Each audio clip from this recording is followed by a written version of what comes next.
Splitty City Slickers, welcome to Hank's Think Tank, covering the craziest and cringiest in MMA news and general combat sports news, I guess you could say, given the rebrand. And this time, we have a show centered on all sorts of crazy stuff, most of it very dumb, including idiotic lost bets, disappointment in MMA in a certain organization in MMA, autocratic bans from the UFC, betrayal, personal betrayal. Who doesn't love a good betrayal in MMA, ladies and gentlemen? And leaked reports from fighters regarding future UFC matchmaking and news. But the key theme here is dumb decisions, Splitty City Slickers. And we know all about that here in the old US of A. So stay tuned as we go through once again into the weekly news cycle of Hank's Think Tank and take a big old dive into the cesspool that is MMA news. So look forward to that, folks. Look forward to that. Meantime, I'm just going to sit here by myself until I see some comments, yes sir, yes sirree, from people who have all sorts of different opinions about MMA news. Come on, where are you? Where are you, Splitty City Slickers? I'm begging you. I'm pleading you. I worked too hard for this, damn it. It's some good stuff, too. I mean, honestly, I wouldn't say it was like, oh, this is groundbreaking news, but it is like, oh my God, that really happened? Oh my God, he actually just did that? Or, oh my God, I can't believe that actually happened. There are lots of Cirque du Bullshit kinds of MMA news for you guys, dude, for you guys. If there was MMA news that's going to change the entire sport, I would have covered it. But unfortunately, a lot of this news that we got for you this time around is personal, very, very personal, and just honestly shocking and odd pieces of news that I think sort of stem from previous stories that I've covered here on the Think Tank. So I'm gonna put on my little theory cap. I'm gonna put on my little tinfoil hat and take you through my line of logic here, which is all over the place. You know, it's like you gave a little 4-year-old, you know, an Etch-a-Sketch, and then you gave him a permanent marker, and he's, you know, just slashed all over the canvas. Just absolutely nothing. Like, it doesn't follow one line of thinking, man. It goes in all sorts of directions. You don't know what the schizophrenic World War II veteran Hank the Tank is going to say next. So get ready, folks. Get ready. Got a minute and 20 seconds, my usual thing before I get into the best and worst of MMA news. And I wouldn't say that I obviously, I do my regular thing and I just search to the ends of the earth for good news. And I was able to find some, but not a lot of news that's like, oh my God, I can't believe this or that fighter has this or that injury, or, oh my God, this has been canceled. Holy cow. Like, I honestly don't get into like, oh, well, it looks like this fight fell through. Oh no, terrible, terrible news. Like, fights get canceled and placed back in and then pulled back out on any given day. So, not interested in UFC updates. I'm more interested in actual stories with some real world consequences, at least ones that I find interesting. So, I look forward to sharing some of those stories with you guys, if you let me. Give me some time, damn it. Give me some space. I think I'll get into my first little bit of MMA news for y'all. Here we go. Mike Perry lost a bet yesterday with his girlfriend after the NFL playoffs game between the Kansas City Chiefs and the Buffalo Bills, where if Kansas City won, she would get to choke him out live on camera. Lo and behold, the devil worshippers are going to the Super Bowl for the third straight time. God is not real, folks. Beating the Bills by 3 points. American football's dead, by the way. The Chiefs figured it out and killed it. So don't expect any other result in the Super Bowl for, I'd say, the next 5 years. Franchise ball. But yeah, Perry stayed true to his word and let his girlfriend lock in a rear naked choke until he went out. Even filming it and teaching her the proper way to apply the hold in real time. Once his arms fell, Perry's girl knew he was out and let go pretty quickly. But Perry was, in fact, out for a second or two, only furthering the CTE that man will develop later in life. Solid life choices, Perry. Right up there with the DUI arrest, in my opinion. 4D chess from the African King with platinum pieces. Just have your return fight in bare knuckle fighting championship already. Enough soap opera drama, for fuck's sake. And that is Hank the Tank's opinion on this loss bet, man. It's becoming a trend these days of these MMA fighters waging like actual submission holds and like dangerous moves on each other if such and such scenario doesn't happen. It's really crazy. And Barry lost his bet, and his own girlfriend put him unconscious, which was certainly a choice. Definitely not going to help him in terms of brain function. But man, would you believe me if I told you that this is only the first news story I have for you about fighters being involved in bets that result in unconscious rear naked chokes? He's crazy, man. He's crazy. But anyway, might as well get to my next bit of MMA news. Why not, man? Nobody's here. Holy shit. Strange circumstances. Anyway, in a piece of heartwarming and feel-good MMA news, ONE FC fighter Daniel Williams has just recovered from a severe car crash he suffered 3 weeks ago, going unconscious and having to be airlifted to the hospital for surgery, staying in a coma for a short period afterwards as well. He's finally woken up, though, and is seemingly back to his old self, giving a positive update in a post on Instagram. Quote, "Hardest opponent yet, a big old kari tree. 3 weeks ago, I was airlifted to the hospital after crashing my car in the bush. Scary shit. The crash was brutal. I lost a few days, came to after surgery, and can only imagine how horrifying it would have been for my loved ones to see if I'd pull through or still be me." Hey, Mew, good to see you. How you doing, Hank? I'm doing all right. I'm doing okay. Honestly, dealing with the sickness at the moment, but trying to push through. Still getting out my weekly batch of MMA news. And I'm glad that someone finally showed up to hear it. I can give you an update on the first news story I had, which is that Mike Perry basically lost a bet against, his girlfriend with the Bills and Chiefs game. Basically, if the Bills lost, then his girlfriend would allow his girlfriend to put him in a rear naked choke. And they filmed it live on camera, and his girlfriend put in the rear naked choke and put Perry out. And then he woke back up. But it's crazy. It's only the first story I have for you about a fighter getting involved in a bet with the stipulation of submitting somebody else and putting them unconscious. So I honestly don't like that this is a trend. What's up, Hank? How's it going, Sean Moody? Yee! Hope you feel better soon. Thank you very much, Mew. I appreciate it. Yeah, I've been dealing with some of the stuff I've been dealing with for a while, so we'll see how it goes.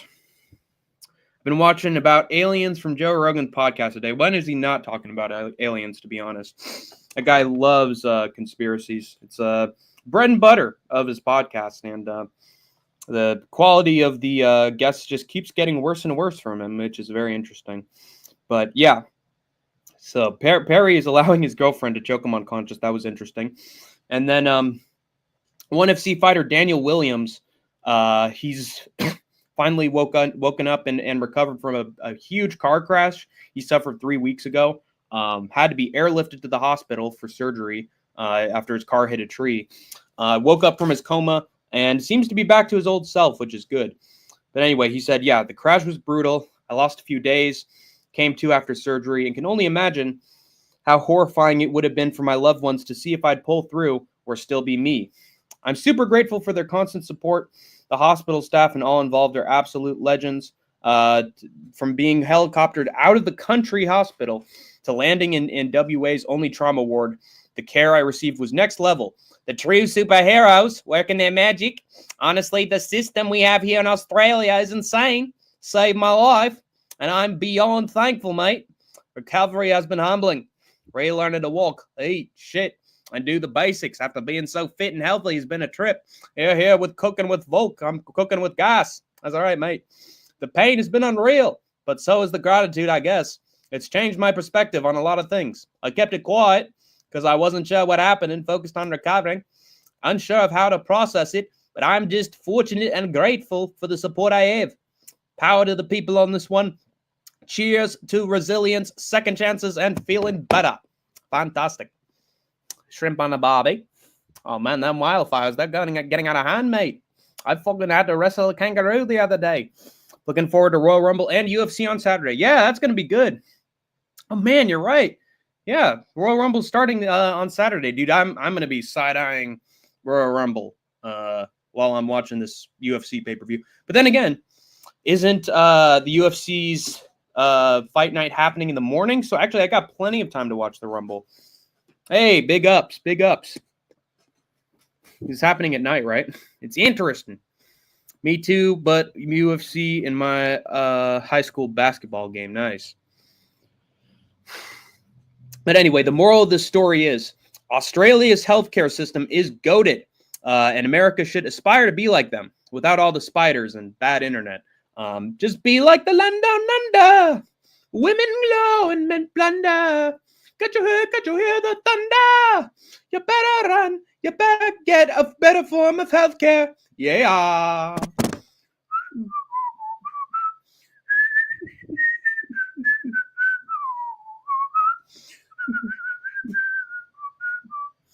I come man from Bombay, 6 foot tall, not much to say. I said, oh, sir, are you trying to tempt me? Because I come from the land of plenty. Hey, Larry CTM, good to see you. And he said, oh, he come from the land down under. Women glow and men plunder. Rumble will be after. Fantastic. That gives me plenty of time. I'm excited for that. 11 a.m. is UFC. And is that your time or is that Pacific Standard? I'm pretty sure, does that mean I'd be watching it at 9 o'clock a.m.?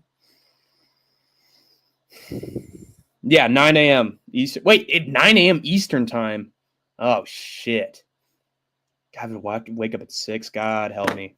All right. That's okay.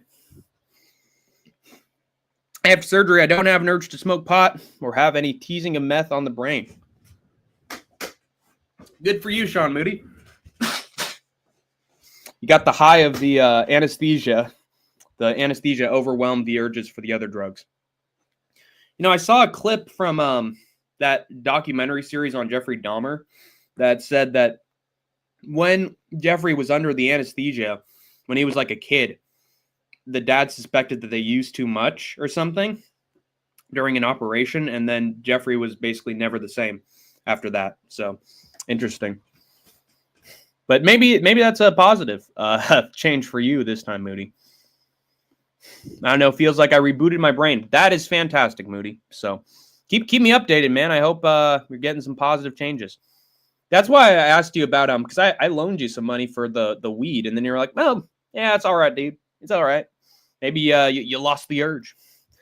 Lying in a den in Bombay, slack jaw, not much to say. Said to the man, are you trying to tempt me? Because I come from the land of plenty. And he said, oh. Yeah, classic, man. Makes me so sad that Volk is going to probably be taking on Taporia in the rematch. We know what the result's going to be. It's going to be the exact same thing. Are they implying that made him who he ended up being? Apparently, yeah. But Jeffrey also said, well, you know, I was this way from the start. There was no pornography. There was no, you know, other influence on who I was. It was just, this was me from the start. So Jeffrey says that he hasn't changed. But honestly, I can understand like something happening to him at 4 years old and he doesn't understand it. And he doesn't have that memory. So maybe Volk will lose again for sure. Yeah. That's why he should fight Diego Lopez. At least he'd get a win on his way out. All I remember was talking to the nurses about how long they've been a nurse.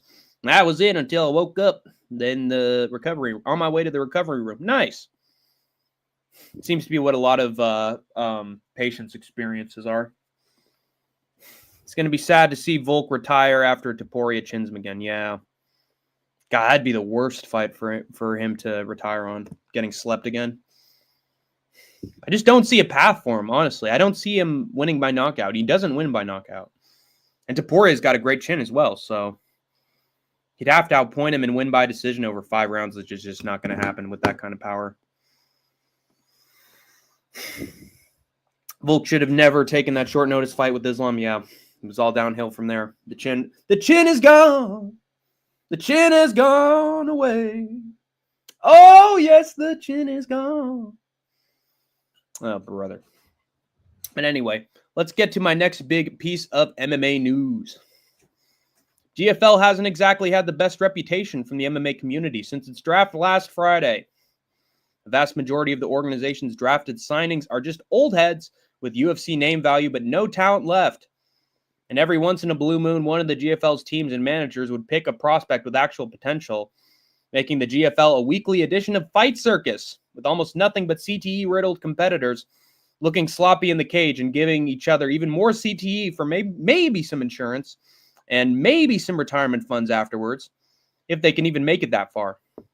Some alleged GFL signings and draft picks, like Sugar Rashad Evans, have claimed they were completely unaware of being signed or entered into the GFL draft beforehand. And I don't remember him being on the GFL's website or list of potential fighters on Wikipedia. So Rashad is basically involved in the GFL self-promotion tournament without his consent, which is just lovely. Chris Weidman was also signed despite retiring as an MMA fighter on a UFC broadcast. And other fighters like Shogun Hua, Derek Brunson, Tony Ferguson, Uriah Faber, Marlon Moraes, Holly Holm, and Dylan Dennis were drafted, despite none of those names being in the GFL signed talent pool ahead of time. And who knows what their relationship with the GFL even is. They could be just as surprised as we are, like Rashad was, and quit in the coming days. I will say, though, that it's true, that if it's true from GFL founder Darren Owen, that Ferguson and Dennis is a matchup they're considering making, that might be one of the few opponents in that entire roster that Tony actually has a chance against. So book it. Luke Thomas was none too pleased with the GFL's draft and its potential upcoming shows with the talent booked, calling the entire organization the biggest nonsensical nothing burger that's ever existed, and predicting that they pull off at most a few shows, and no one in their right mind believes that with the fighters and events planned, the GFL will make it long-term. And I'm inclined to agree with him, especially if it keeps its current presentation format and people at the desks and backstage promoting it. No one cares what Brendan Schaub or Robin Black have to say about the GFL's positive attributes, the talent or the fights. They're garbage at MMA analysis. They're doing their stars bogus and wanting to be rid of them. Yeah, exactly. I mean, maybe it's a draw for a few shows, but it can't work long term. Big MMA news is that Isha wasn't lucky to win on MMA Nerd like me and Hank. Right. Hey, dude, I'm celebrating Rush Hour J winning over him. Ray's ray of sunshine. Jay's a ray of sunshine. GFL is a good thing. These guys need to get paid. That is true. It's a good thing. I'm going to get to that in the next part of my news story, but I have to give its negatives before I can give its positives. Weidman switched up on the UFC real quick. Yeah. Wherever the bag's at, like Larry CTM says. What's up, y'all? Hey, Pulse. What happened to the pastor label you had before? What's up, Pulse? How's it going, dude? Sean, bruh. Surprised they didn't draft Brandon Vera. I know, yeah. He's old. Luke over Ariel and Robin, in my opinion. Gotta agree with you. Although I will say, there are just a few things that he says every once in a while that just make me dislike him. Like saying he wouldn't care if the guru was like alive or dead. Like, that's just out of pocket, man. Sometimes he just responds to things in a way that's just sounds psychotic. So, but he makes a lot of good points, which makes it difficult because he's actually a solid MMA journalist. It's just can't get his biases out of the way, and there are just certain things that he's always very off-putting about. Hey, Pulse. Never mind enjoying my recovery from hernia surgery. Label went bye-bye. Gotcha. It's all right. All good. Anyway, continuing. Aside from that, just the fact that GFL had nothing but aged aged MMA veterans as first-round draft picks discredits the entire organization as a sanctioned competition-based sports promotion. And the fact we'll get all sorts of gimmicky fights because of this that I think fans will grow tired of quickly takes away whatever legitimacy the GFL had left, and eventually people won't care and tune out. It's a shame because I'm happy the GFL is giving these aged vets the opportunity to earn some Social Security and extra retirement money to pay for what they need as they're leaving the sport. But the UFC's actual promoting, visual effects department, horrible draft selection, and Twitter leaking of their draft results have doomed this thing before it could even start. Worse than even the tough rookie versus veteran fighter selection on the McGregor versus Chandler season. So they really are just, I don't want to say betraying, but they're like almost selling their old fighters down the river by like focusing on them specifically. I feel like it's just not going to get them through the year. And all those benefits they had planned for them are going to shrivel up if they don't succeed this year. So they've let them down is what I'm trying to say. They've let them down through the draft and all the mistakes that they've made with it. So bad stuff. Wait, Luke said that about the Guru? What the fuck? Yeah, he did. He said like, "Oh, I don't care about him. Yeah, I don't care if he was living or dead. I don't care. Okay, fuck him." So he just was like, "Hey, I wouldn't care. I wouldn't care if this guy died." Like, what? I wouldn't even say that. I say a bunch of toxic shit. Thomas says some odd things about MMA. He does. I do think there are moments, though, that he's right. And he does his research. So, he's been a long-term fan of the product. But I will say he is a little bit nihilistic towards it as well at times. He can be a little bit of a grouch.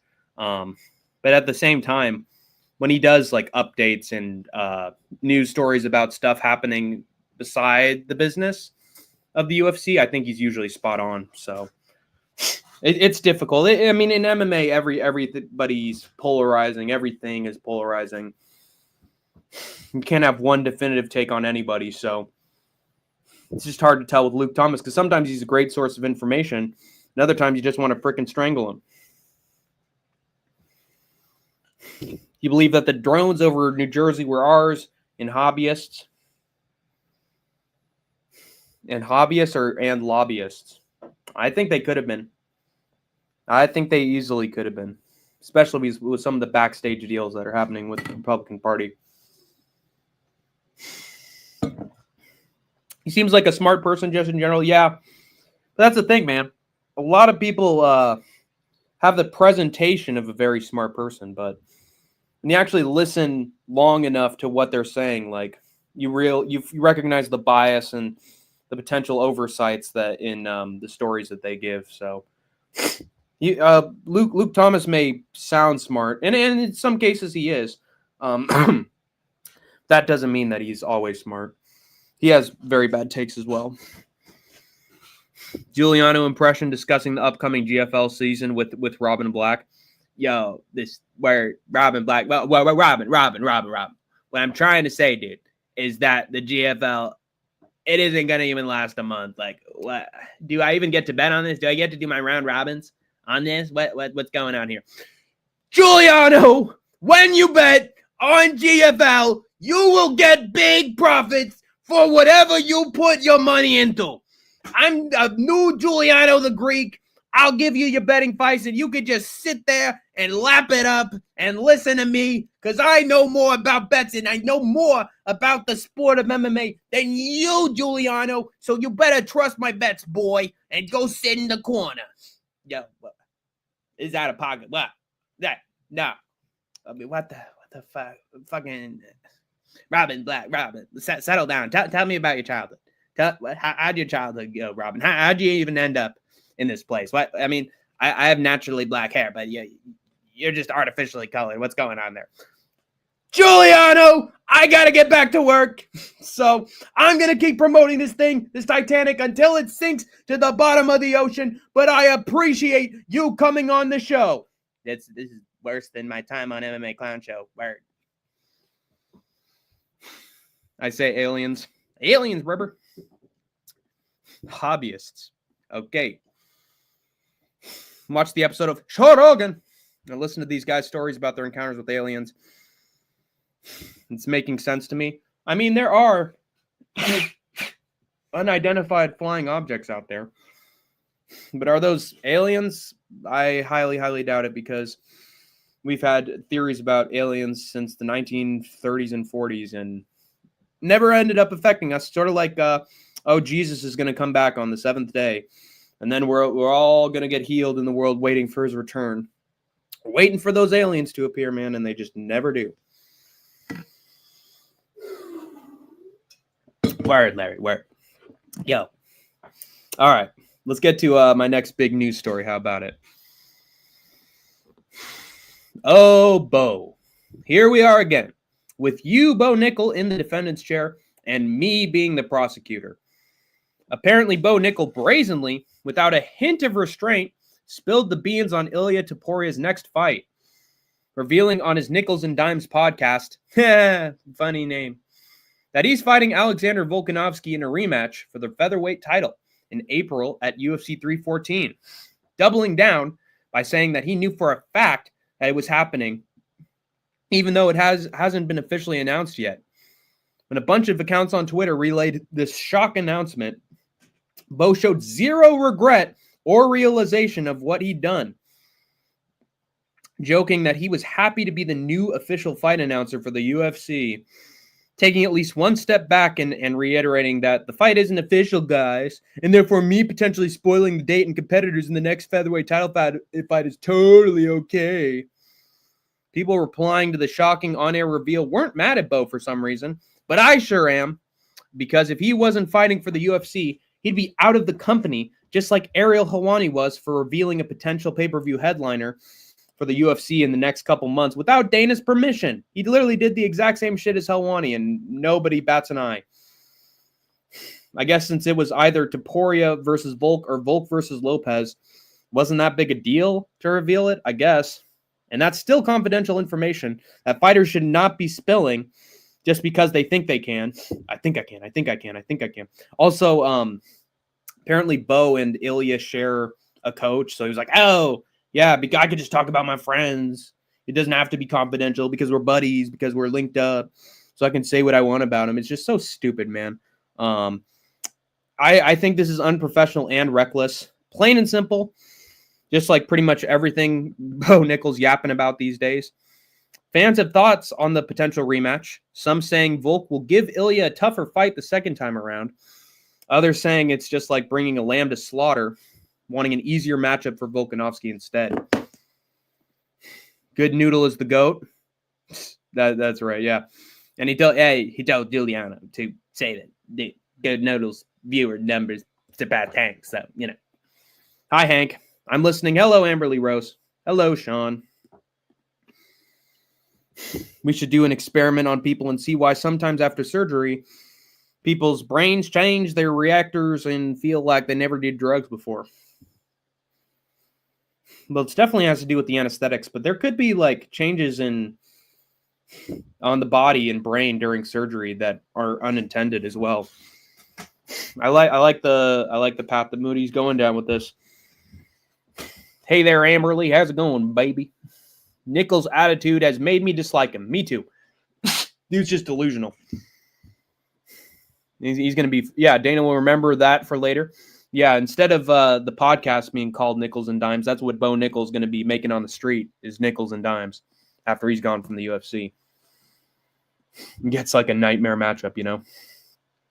And an outright strange rumor to pile onto all this, apparently MMA journalist Leo Guimaraes released an exclusive report soon after that Volkanovski would instead fight Diego Lopez on March 29th in Mexico City, although he might be the Mexican Rubin Carter, and is giving false reports for some nationalist clicks and views. What a mess the featherweight division's next title fight is in, though, either way. Ridiculous the amount of red herring UFC fight reveals there have been these days. Someone take away these so-called journalists' Twitter accounts. Smack the back of Bo's head for being a dummy. Please do that for me. Whenever you see him, guys. Give him a little whack, paintbrush. But what do you guys think about this news? What do you think about Bo Nickel potentially spoiling the main event of UFC 314? I honestly think it's a terrible fight. Should have never been promoted. Volkanovski should not. I mean, he has the right to, but that doesn't mean that's going to make the UFC money. Does anybody really want to see that matchup? I highly doubt it. And I think it would have made a lot more sense for Volk to fight Lopez before he fights Topuria. That would actually sell some tickets, and Volk would actually have a chance. May 10th, back in Canada. Woohoo! Yee! Bo is boring to me. Yeah, he seemed like an all right guy for a little while. I liked what he was doing with his YouTube channel a little bit. Had some creative interviews, but yeah, that intelligence is just plummeted right after that Joe Rogan appearance. He just made himself look like a dummy on that show, and then ever since then, it's just been pure delusion from Bo Nickel. So certainly not doing himself any favors. Woo-hoo! Bad fight for Volk. Yeah, we know. Hard not to know that's a bad fight for Volk. Typical of him because he got a nickel for spilling the beans. Yeah, exactly. Why? Just why would he do it? Like, he knows what the unintended consequences of that would be. And he did it anyway. It wasn't officially announced. And he even said so in his tweet. And he's like expecting us to forgive him for that. Or not take any offense to that. I don't want to see it. I don't think anyone wants to see it. Except Volk or Topuria Glazers. Bo has no charisma. And isn't confident in himself for some reason. No, that's not a problem for him. I think he has bloated confidence. I think he's got quite the ego on him. Like he said during an interview, I forget who the interviewer was, but basically Bo said, "Oh yeah, I talked to my team and I talked to my friends, and they said, oh, you had a perfect performance against Paul Craig. Didn't make one mistake. Yeah, dude, you're just developing so much as a fighter." And he's like, yeah. So I didn't make one mistake against Paul Craig, dude. I had a perfect performance. Like, that is uber confidence. That is almost borderline idiotic confidence. And he's going to get humbled at some point if he thinks that his last performance was fantastic. To be fair, Durden leaked Conor versus Chandler, and the UFC didn't do anything to him. That is true. So I don't think anything will happen to Bo. And I don't think so either because he's a fighter. But, dude, if he was an MMA journalist, he'd be out. He'd be out. So he's lucky that he's a fighter. He could get away with that shit. He's a fucking idiot. He apologizes every time he wins. Yeah, I get it. He's like, oh, yeah, dude, I could have gotten the finish, but, it's okay. But I'm telling you that on a podcast interview, he was completely delusional. He acts like his performance isn't good immediately after he fights. Like on the mic, it's just weird. I think he has such a bloated image of himself that anything other than round one submission in the first minute is bad. I think it's the reverse, Amberley. I think he believes in himself so much that anything that isn't perfection is bad to him. So that's his godlike complex. Anyway, let's get to our next bit of MMA news, shall we?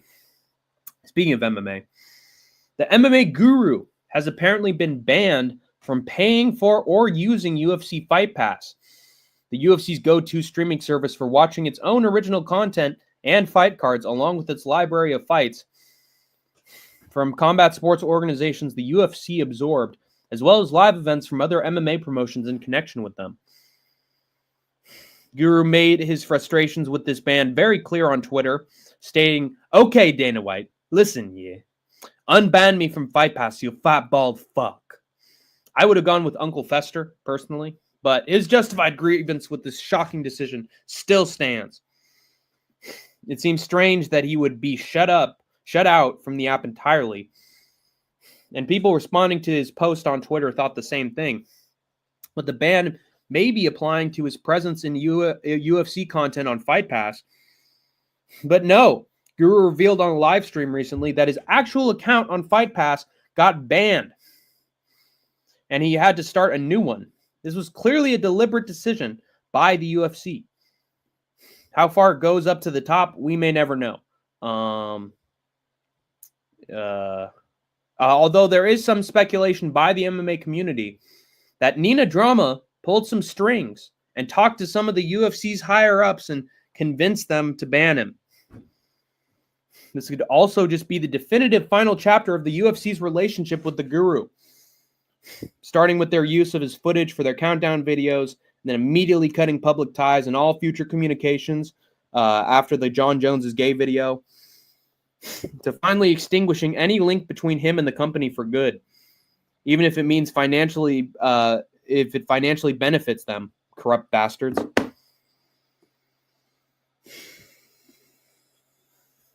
How's your job going? It starts next week, so I'll let you know by the end of next week. Discrimination, sue him, Guru. I agree. There's no reason to ban him. Yeah, I don't think talking like that will get what you want. I know, but it's still way out of line for them to just ban him. And I'll get into my reasons why in just a second. But it's crazy that they would ban him now. How can you be banned from a subservice? Exactly. I mean, they just destroyed his account. They basically killed his account, so he had to start a new one. How's everything going with you and Amberly over then in OHIO? Yes, sir. OHIO! OHIO! I'm good. How are you, Sean? Continuing on. Regardless of your thoughts on the MMA Guru, this ban is clearly uncalled for and abuse of power by the UFC. For stupid reasons, too. You literally had this guy featured in your original content on Fight Pass. Now he can't even see himself in it or anything else, for that matter. He went at Nina Drama, not you. And his most recent content isn't related to the UFC's business practices or its operations at all. In fact, he's had the company's own fighters trust him enough to do interviews in order to increase publicity for the company's upcoming cards and fights. Banning him makes no fucking sense, on top of it just being wrong to just destroy a Fight Pass subscriber's account for doing absolutely nothing wrong. Disgraceful from the UFC, and a reminder to stream all their events illegally. So these hacks don't come after you, too. So fuck them. Go stream.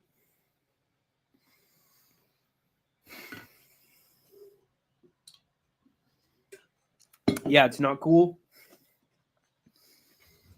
It doesn't make sense to ban anyone from a subscription service because they can just make another one. Exactly. It's really just it's just like a spiritual gesture, I guess you could say it. Like, it's just what's the word for it? Just a fake gesture. I mean, I'm trying to find the word for it.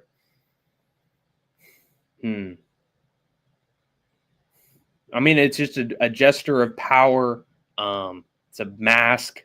Oh, God, I can't find the word for it. But all right, just surprised the surgery has changed my brain about smoking pot and shit. Feels like I was before I smoked after a year of not smoking from 8th to 9th grade. Nice. Well, good for you, Sean Moody. That's a plus. I mean, I would document it. I'd keep documenting what's going on with you because there could be changes over time. I stream everything FUFC. Agreed. Yeah, hernia by belly button, brother. Yeah.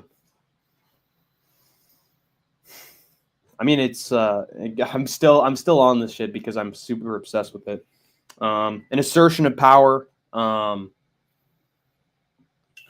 a symbolic gesture of, oh, we're done with the guru. It's not like, oh yeah, we know he'll never come back. Like that, they got to know that he's just going to use another account. I think it's more of a symbolic gesture and like a warning, if anything. Like there's no way that public that ban would not become public knowledge. I mean, the guy who was banned is talking about it on Twitter. So I don't know. I think they're saying like, hey, don't criticize us or we'll ban you. Oh, okay, cool. And which I'm going to continue to do on this channel regardless. So yeah, it wasn't too bad. If anything, it looks like it was a very positive experience for Sean Moody. So good for him. All right, we got 3 more big stories for y'all, so listen up. Makes sense how you put it. Thank you. I don't know, man. It could be backstage politics. It could be one person who doesn't like the guru whispering into management's ear. And it could also just be that they've just cut ties with them since the John Jones is gay video, and like now but there's got to be a reason for why they finally like flipped the switch and tried to ban him for good. I think it had to be something backstage. So yeah. Anyway, continuing on with more MMA news. Michael Venom Page has finally revealed the reason why he chose to fight Shara Magomedov this Saturday in Saudi Arabia for UFC Fight Night, Adesanya versus Imavov. In an interview with MMA Today, MVP stated that at the time, he heard Shara Bullet challenge Israel Adesanya for best striker in the UFC. When was that? UFC 308. He was he was already at middleweight after winning a grappling contest with Carlos Condit, of all people, at Polaris 30. He apparently threw out the challenge after hearing that from Shara, saying that if he wants to take on Izzy, he might as well fight MVP first to prove that he's even close to that level yet. At first, MVP really didn't make much of it since it was on the fly, but then the UFC called him, asking if he was serious about the fight. Page said yes, the UFC, whoever they are, would call him back, and now the fight's booked. MVP also clarified that his main goal is still to win the welterweight title, not the middleweight title, but at the same time, he wants to obtain everything he can in the UFC before his MMA career comes to an end, aside from the GFL, of course. As soon as Michael Venom Page retires, GFL is going to come a knocking, including the big fights and the big paydays. So this contest between him and Shara is one of those big fights he wants to check off before he fights for the UFC's welterweight belt, if he even gets there. Good for MVP for managing to get this fight. He might lose it, but at the very least, his shot in the dark paid off. And he's in another major bout on a big card, -2 canceled fights. Also, Page's father is an actual predator and a groomer. Just putting that out there based on what I've learned. I hope that MVP has stayed away from his dad ever since that civil case went to trial. 22 charges against MVP's dad for assault and rape. So, and preying on young girls. So, that's interesting.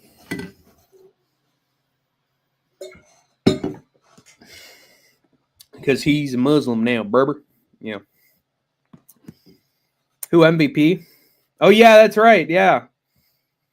Oh yeah, that was his benefit from converting, is that now he gets to be on all the Saudi Arabia and United Arab Emirates cards. People forget, man. Hank the Tank is a marauder. That guy's a ninja. Took the back like a samurai. That Yuri Prohaska, people forget, man. That dude's RoboCop. Gregory Rodriguez, he's a killer. John Jones ran over a pregnant lady. Wow. That dude is a natural athlete. Those people forget, man. Dagestanis, always underweight, man. Always underweight. Always below the weight class, showing how good they are. MVP.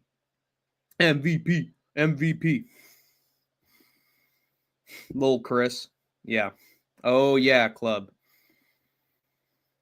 Sniff thinks you're plotting to get him. What makes him say that? Why me in particular, dude? I'm in no place to plan an assassination. Sniff's a good guy. I think maybe there was some point where I was in his live chat and then I like disappeared after that, and before he could like read my comments. So maybe he's got a little paranoid when I dashed. Hello, Hank the Tank. Hello, DJ 18. How's it going, DJ? Hey, DJ, can you play that song all night? On and on and on. On and on and on and on. Hey, Mr. DJ. Hank, who out of the Beatles had the best solo career? Paul by a long shot. I think it's absolutely Paul McCartney. Still producing huge sales in his albums. The dude's fucking 78 years old and still having commercially successful albums. So, dude was a monster in the 70s, 80s, still finding hits in the 2000s, 2010s. He's releasing albums that are huge. So, yeah, I think it's clear to me that it was Paul. In terms of, you could say maybe that in terms of like critical acclaim, maybe John Lennon, but at the same time, Ram is a really good album. Wings is fantastic. Like, I don't know. I think Paul McCartney has that empire on lock. The second Paul, of course, the second one, the robot replacement of Paul McCartney. That's got to be him. Trust. Club Muslim, guaranteed. But yeah, I'd say Paul. But I've always got a soft spot for Paul, so maybe I'm biased.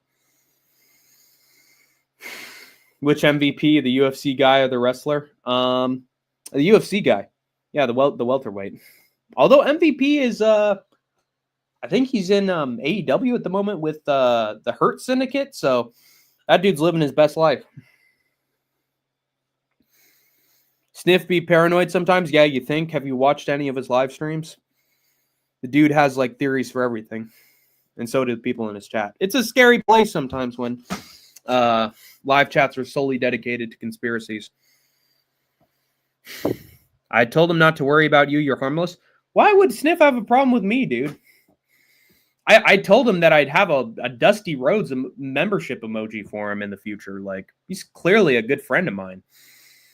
So, or at least a good associate. So I don't know why he'd be scared of me. Like, well, I thought we were buddies. Mary Jane does that to you sometimes. Do. Mary Jane, I love her just the same. Mary Jane, I'm in love with Mary Jane. She's my main thing. She makes me feel alright. She makes my heart sing. And when I hold her close, it comes as no surprise. Turns me on with her love. Takes me to paradise. Do you love me, Mary Jane? Yeah. Love that song. If you couldn't tell, I know the lyrics by heart. Hank the Tank, I'm good. Good, DJ, good. That's a good song. Exactly. Ringo Starr. Oh, Ringo. Paul McCartney is the shiznit. Absolutely. Band on the run. Band on the run. The jailer man and Sailor Sam were working everyone for the band on the run. Ringo Starr. Oh, yeah, he did release an album.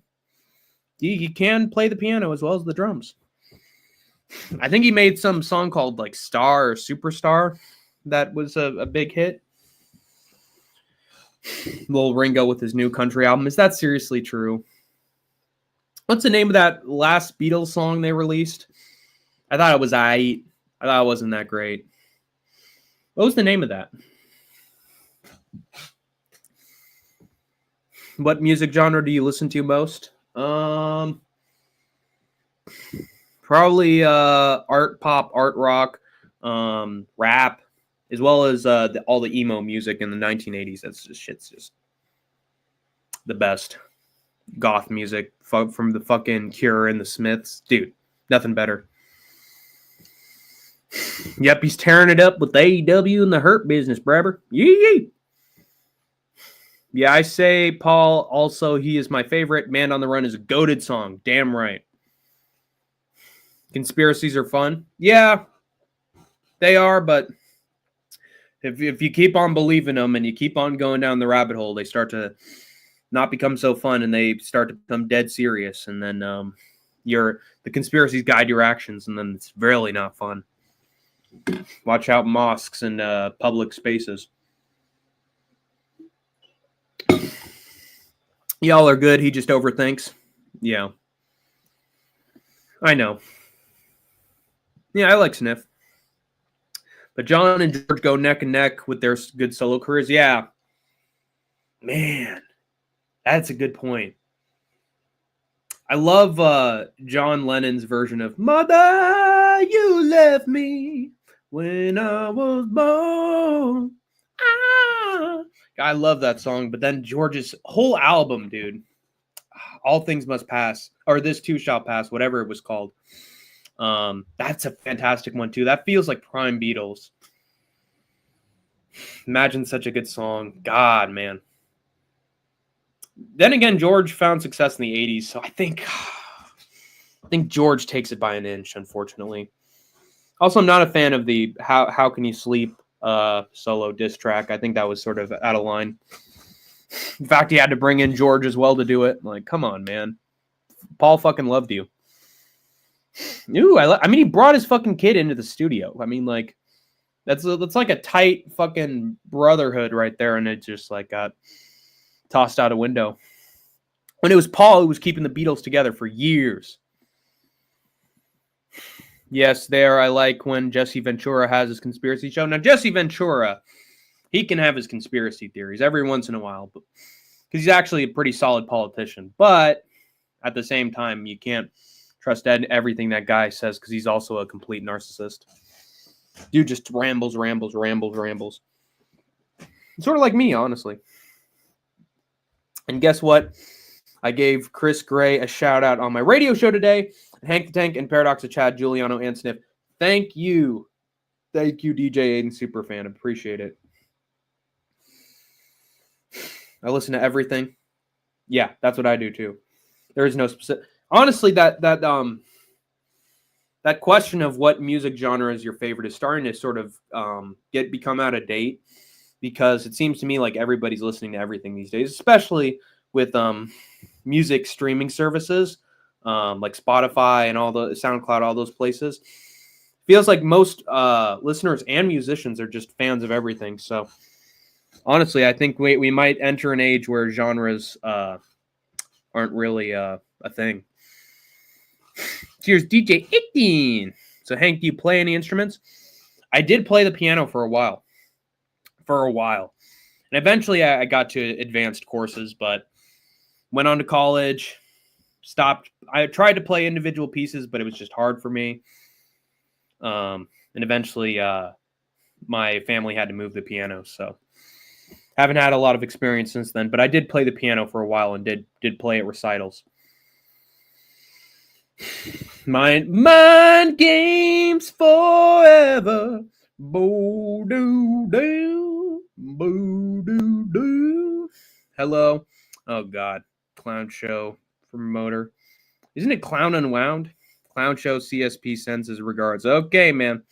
Sounds good, buddy. I mean, I've seen you in other people's live chats, so can't be maybe can't be that harmful, but at the same time, watch your step, buddy. Don't say anything too crazy, or I might have to get rid of you if you're associated with Clown Show. Should I ask my doctor when I do my 2-week checkup about is it possible for the brain to change after surgery? Absolutely. Yeah, for sure. I don't know if he'll give you a straight answer, but worthwhile to ask. Hard to pick one I like more in that too also, but hated when John featured annoying ass Yoko. I know. Her singing is just ass cheeks, man. I think that people in our own fucking culture hate that singing, man. I'm just a promoter. I get it. But try to keep things on topic when I'm talking about news stories. I honestly think Yoko isn't the reason the Beatles split up. I think they were split up a few years before then. I like loud noise music. Also, like all of them were going in clear, different directions solo career wise, aside from Ringo. I like loud noise music. You must love Death Grips then, because Death Grips is fucking awesome, as well as JPEG Mafia. You know, your favorite song was Chopsticks on the Piano? Yes, yes, yes. I did love Chopsticks. Chopsticks was a lot of fun. But I played some good ones, some other ones as well. The Entertainer, I played that. God, there was one about a detective I think I played. God, what else? A lot of them were like mystery kinds of songs. Okay. All right, there you go. Anyway, let's get to our next big piece of MMA news. I like funk. You mean funk? F-U-N-K or what's funk?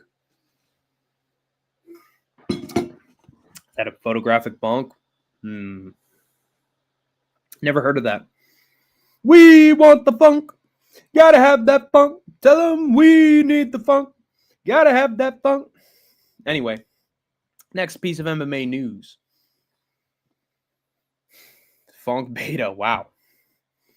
Paddy Pimblett's humbling submission of Irish amateur MMA fighter Dennis Frimpong at his own gym is starting to have far-reaching consequences, as Brian, the balding eagle, Ortega, flew all the way from California to North Carolina,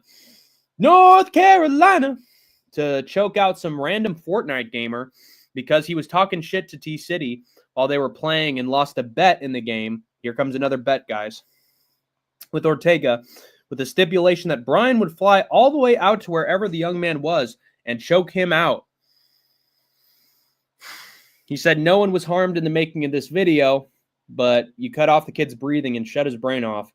This isn't necessarily good for him either. What is with fighters these days and wanting to bet on either getting choked out or choking somebody else out? Stop with this fighter brutality, guys. You're just going to up the ante more and more until you have a real fight and possibly get injured, even against total scrubs. And that could cost you big time money if you're a UFC fighter or professional fighter. But I digress. Ortega, in fact, flew out to North Carolina, found where the guy was working at, waited until after his job was over for the day, and filmed himself locking him in a rear naked choke. Another rear naked choke, guys. Telling him to put his arms up so Brian knew when he was out, just like with Mike Perry. These chokeout bets are becoming an epidemic, Patty, and putting him to sleep for a few seconds. Two guys had a laugh about the whole thing afterwards. One of these days, a rear naked choke bet is going to go wrong, and the person receiving it's going to be face planted on the floor with a bunch of momentum. Just watch some clips of wrestlers and other fighters dropping fools on their heads after choking them out. The results aren't pretty.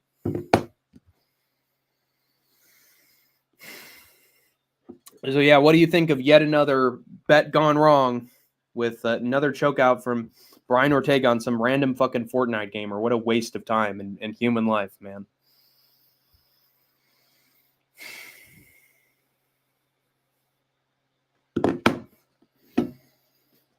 I like funk too. Yeah, funk is extra funky, like an onion, but at the same time, it's like an alternative version of Earth, Wind, and Fire, where it's like very like bouncy and very visceral. It makes you definitely want to dance, but like Parliament Funkadelic was, I don't know, there was something like with that Maggot Brain, album cover. There was something almost gritty about funk when it was around in like the late 70s. It was a very you could like feel, it was like a palpable kind of feeling when you were listening to funk. Like at its funkiest. It felt like the music was like overtaking you. New TikTok challenges for bets lost and getting choked out. Garbage, man. Although I will say don't ban TikTok because that's against, I think that's pretty autocratic, especially if there's a double standard with the ban. True, Hank. These dudes are like modern day ninjas. Probably shouldn't mess with civilians. Yeah. Otherwise, you'll end up like freaking Homelander and you'll accidentally laser somebody's guts out.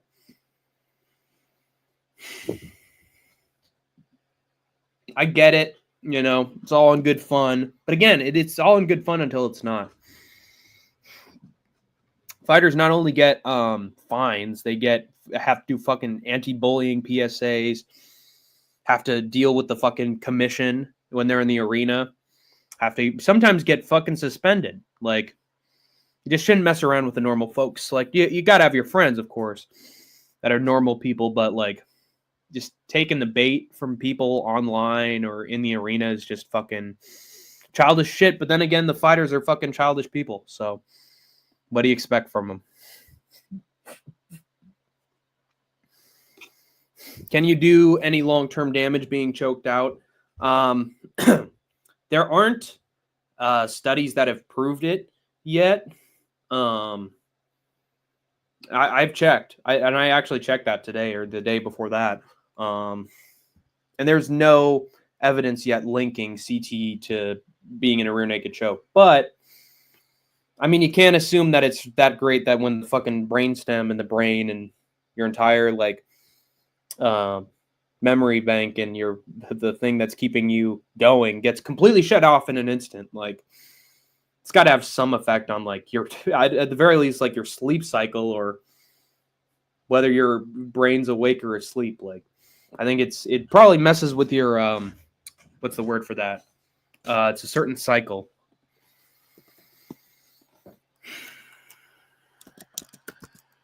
Brain cycle. I'm trying to think of it. Is it diametric cycle? What's it called? Types of brain cycles.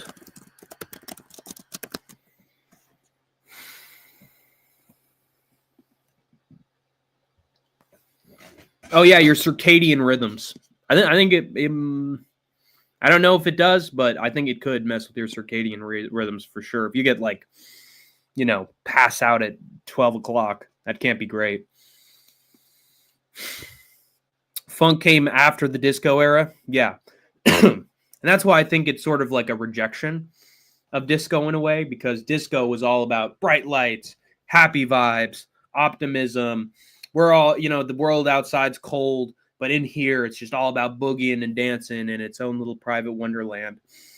So it's like sort of an escape, whereas funk, sort of in the same vein that hip hop was like, all right, we're gonna bring up some serious topics now and again. The funk is not gonna be like, hey, dancing queen, hey, feel the rhythm. It's like, we want the funk, gotta have that funk, flashlight. You know, it feels like there's a little bit of the culture put in there, whereas disco's just sort of like came out of nowhere and it was like an aesthetic. Funk is more about like the culture itself and like communities, like blending them in and integrating them into the music. It feels like there was a very specific subculture funk that people were getting into.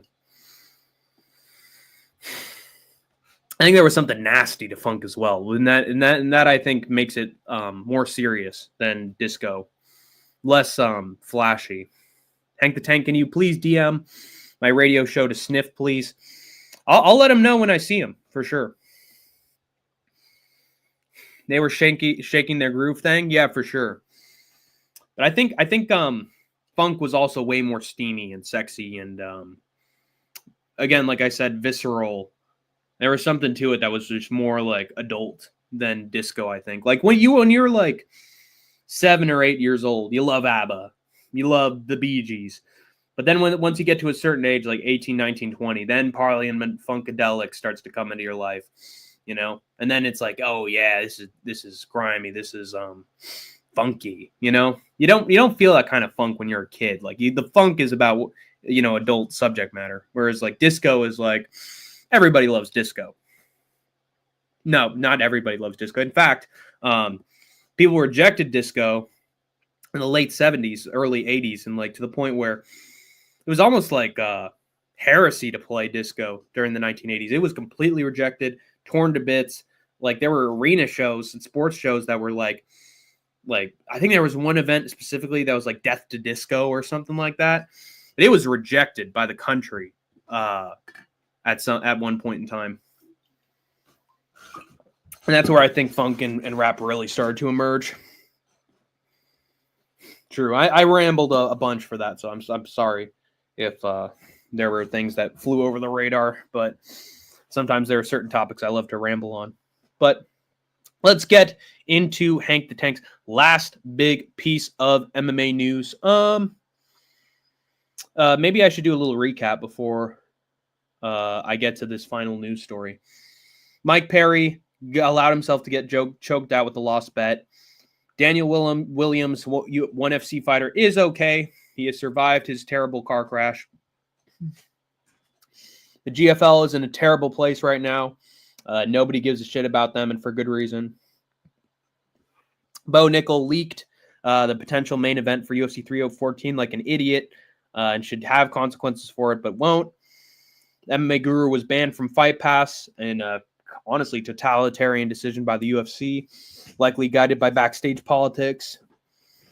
Michael Venom Page was at middleweight at the time he called out Char Bullet, so he might be a more natural fit for middleweight.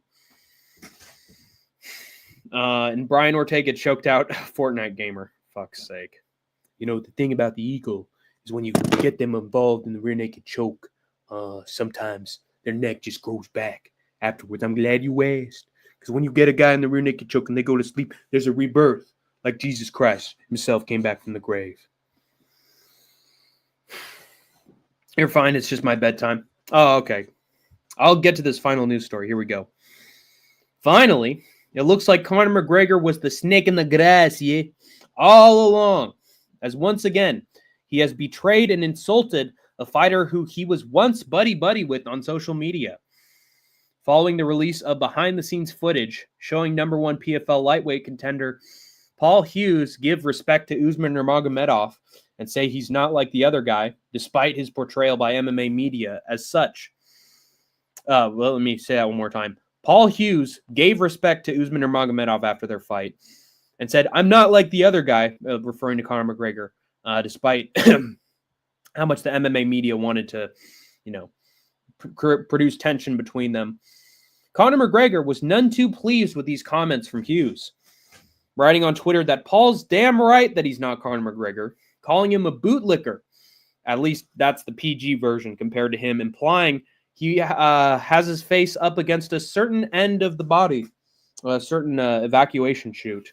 McGregor then implied that Paul Hughes wasn't actually Irish, given that he was raised in Northern Ireland. Petty and pathetic move from Conor, and the extent of that backlash was completely unwarranted. Weren't you his friend a few hours ago, buddy? And now you just lash out at him and turn your back and pretend he never existed. Or like you have a hate boner for him. It's crazy. So yeah, he just completely did a 180, as Conor McGregor often does, turned to the dark side. What's the word for it? To could completely reject somebody.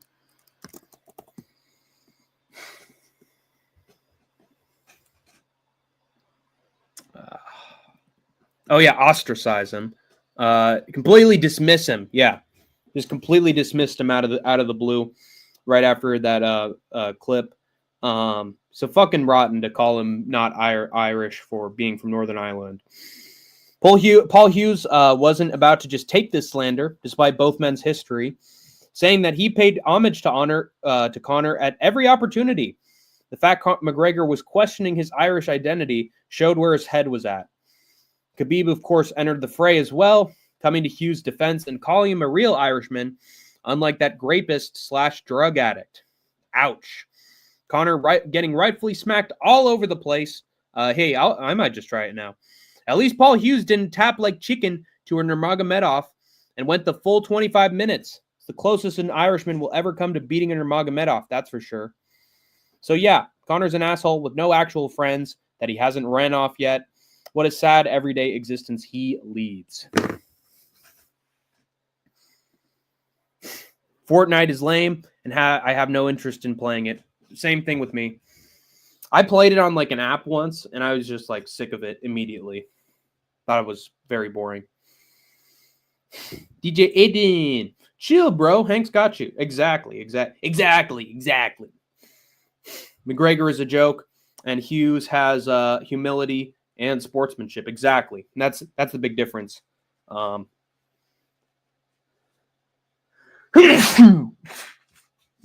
thought the ego was honestly just an Irish thing with how Ian Gary's been treating the sport recently. But no, there's actually a rare exception to the rule that you can be an Irish fighter and not a narcissist or an asshole. And that's Paul Hughes. And he honestly deserves a rematch, so they should give it to him. All because he lost to Nurmagomedov, yeah. Technically, both men did, but I scored Paul Hughes versus Usman as a draw. So I don't know, man. He just has a problem controlling his temper. Yeah. I really do think he's at like this stage of celebrity though, where people are just toys to him. People that he can control. People that he can, form bonds with that benefit him or that can give him some exposure. And then the minute that they say anything that he disagrees with, he just shuts them out.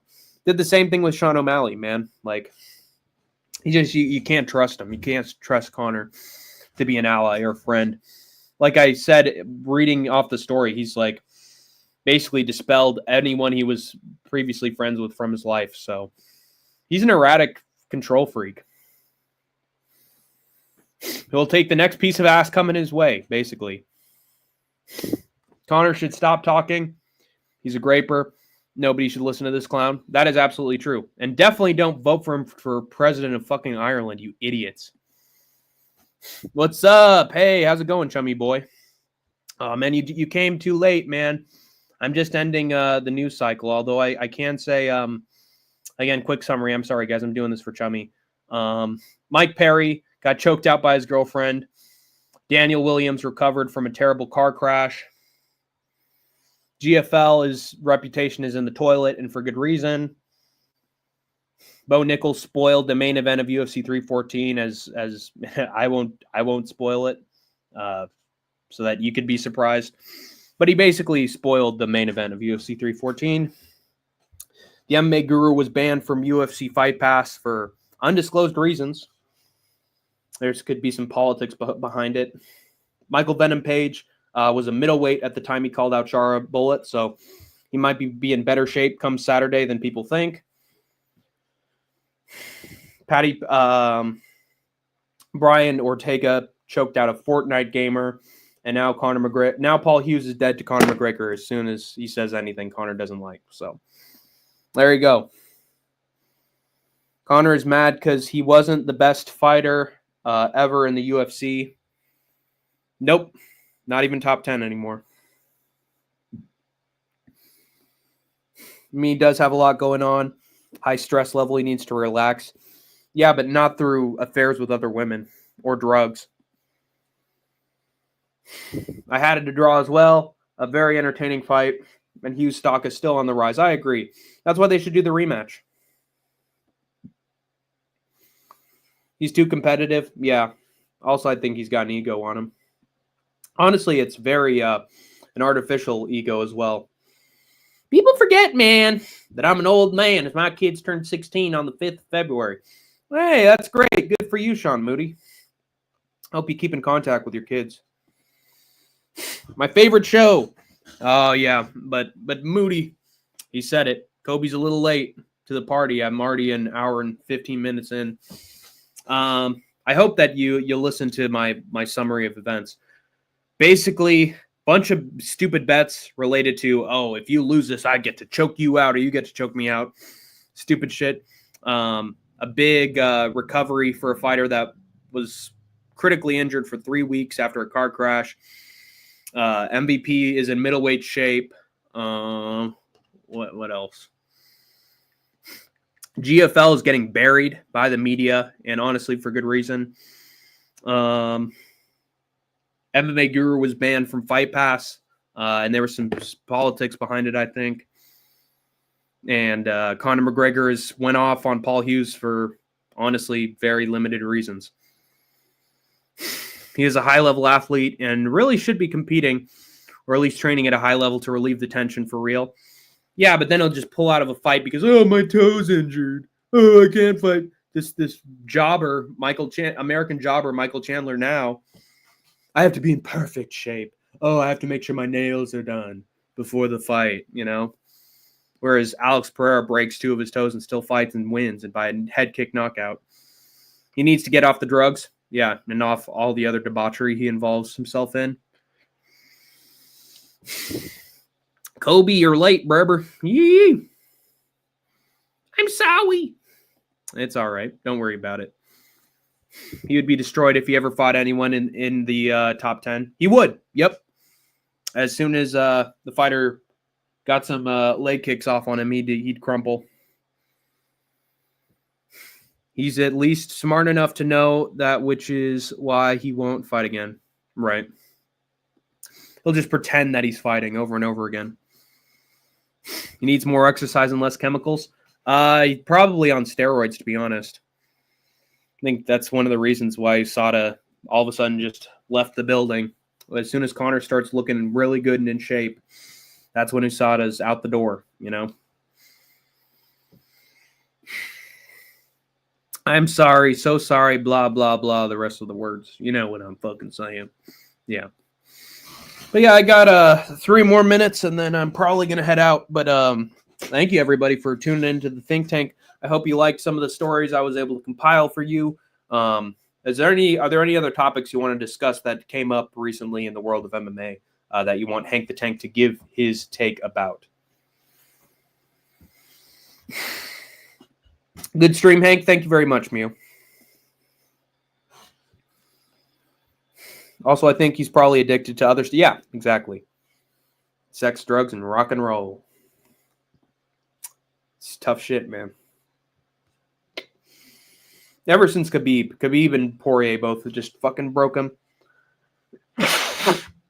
Turned him into a little prima donna. At least he could back it up. Well, enjoy your night, and I'll see you in the cage Saturday for our little fantasy game. Yeah, that's right. Did you I'm gonna have to take a look at your picks for Adesanya versus Imavov. I wonder how different they'll be from mine. Honestly, Moody's been improving greatly in the picks as of late. I think he's starting to get more realistic in his picks and how the fight's going to go. So Moody's MMA predictor brain is getting better. Bye. Good night. Bye-bye. Bye-bye.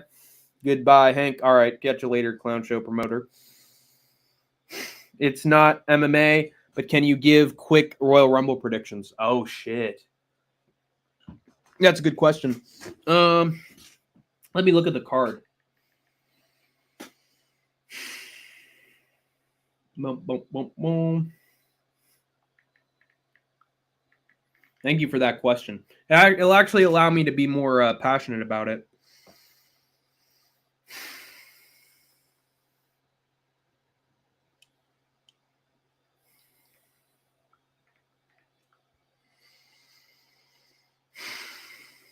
All right, here we go. Here's the card. I think CM Punk is going to win the Men's Royal Rumble based on that favor that Paul Heyman owed him, and the fact that CM Punk and Cody had a big exchange of words right before the Rumble.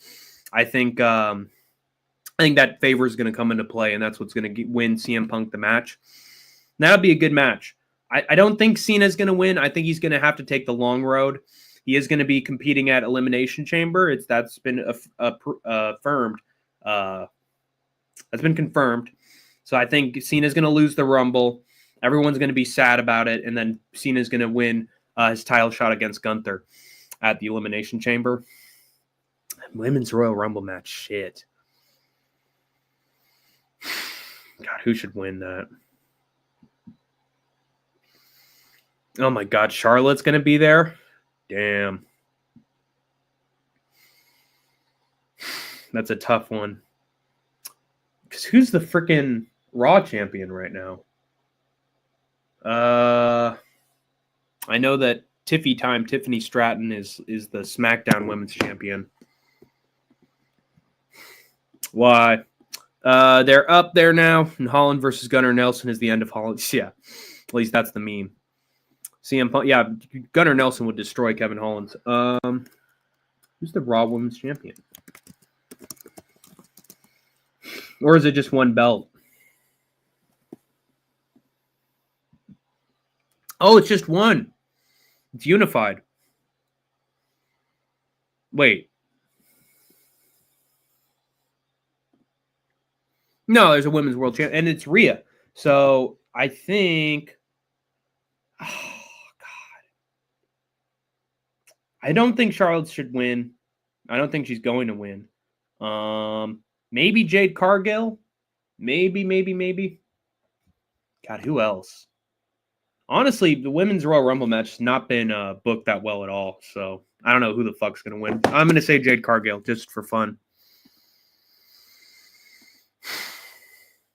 True. Send me your X account and I'll add you if you have one. I'll talk to you more in private DMs.